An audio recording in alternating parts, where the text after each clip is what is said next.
Avokati Betim Kadolli ka reaguar pas shpërthimit të fuqishëm që ndodhi gjatë natës në afërsi të shtëpisë së tij në Prizren, ngjarja që shkaktoi dëme materiale dhe shqetësoi banorët e zonës.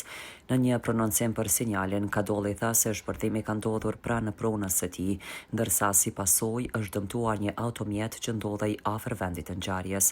Ai tha se nuk ka dyshime konkrete për ndonjë person dhe se nuk është në dieni të ndonjë arsye që mund të ketë quar deri tek ky incident. Ngjarja nuk do të ndikojë në ushtrimin e profesionit të tij si avokat. Përkundrazi, ai vlerësoi se çdo tentativë për ta friksuar apo penguar në punën e tij ka rezultuar e pasuksesshme. Shpërthimi ka ndodhur në kufi me shtëpinë time, më është dëmtuar një makinë që kam pasur afër. Nuk dyshoj në askënd, nuk kam të keqe me askënd, punoj si avokat, deklaroi ai. Tutje Kadolli shtoi se nuk do të tërhiqet nga aktiviteti i tij profesional pavarësisht ngjarjes së ndodhur. Rasti është duke u hetuar nga organet e rendit, të cilët deri më tani nuk kanë bërë të ditur informacione zyrtare lidhur me autorët apo motivet e mundshme të shpërthimit.